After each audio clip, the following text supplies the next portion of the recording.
Bismillahirrahmanirrahim. Assalamualaikum warahmatullahi wabarakatuh.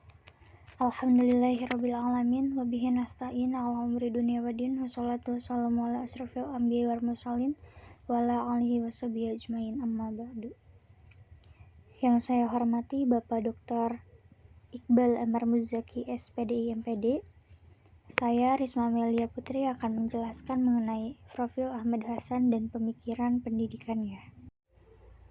Ahmad Hasan, yang juga dikenal sebagai Hasan Bandung, lahir pada 31 Desember 1887 di Singapura dan wafat pada 10 November 1958 di Surabaya. Nah, ia merupakan seorang ulama terkemuka dari Organisasi Persatuan Islam atau Persis dan dikenal sebagai pemikir Islam yang kritis dan progresif. Ahmad Hasan berasal dari keluarga yang memiliki latar belakang intelektual dan keagamaan yang kuat. Ayahnya, Ahmad Zinafa Pumarikar itu merupakan seorang pedagang, penulis, dan wartawan yang pernah menjadi redaktur majalah Nur al-Islam di Singapura. Ibunya, Muhnas, itu berasal dari Palekat, Madras, India, tetapi lahir di Surabaya.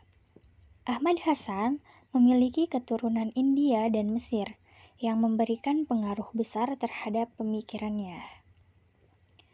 Nah, sejak kecil, Ahmad Hasan sudah menunjukkan minat besar terhadap ilmu agama.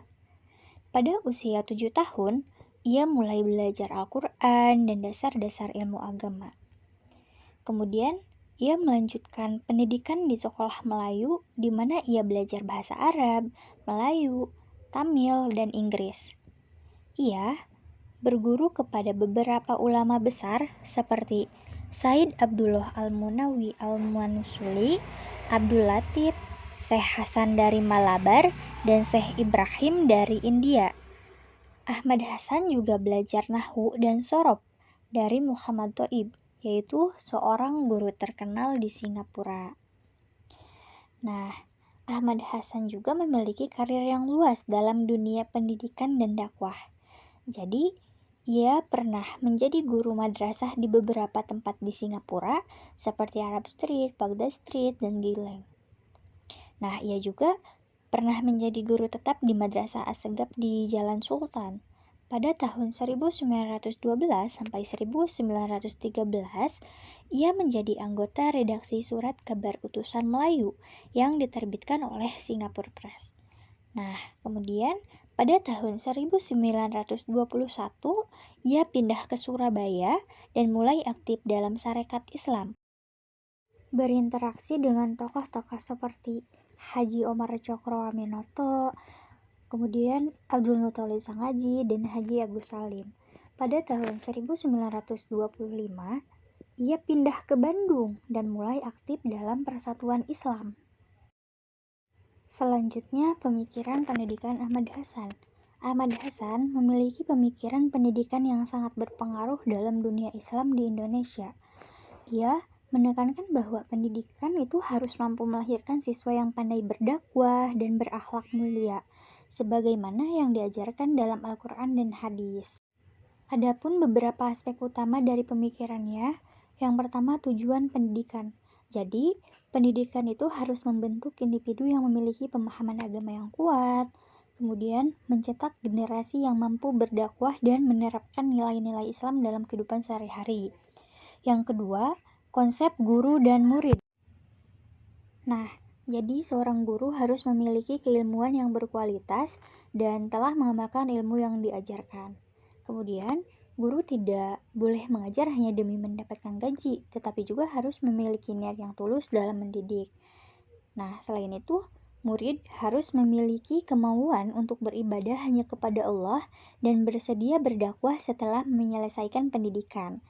Yang ketiga, metode pengajaran. Jadi dalam pemikiran pendidikan Ahmad Hasan ini, metode pengajarannya yaitu diskusi, tanya jawab, ceramah, dan debat digunakan sebagai metode utama dalam proses pembelajaran.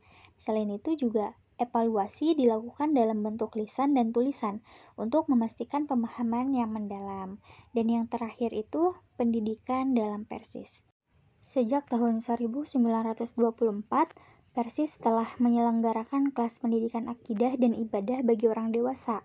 Nah, kemudian Ahmad Hasan bergabung dengan Persis itu pada tahun 1926 dan sejak saat itu pendidikan dalam organisasi ini berkembang pesat, termasuk dalam bidang literasi dan publikasi. Selanjutnya, karya-karya Ahmad Hasan. Jadi Ahmad Hasan itu merupakan seorang penulis produktif yang menghasilkan banyak karya.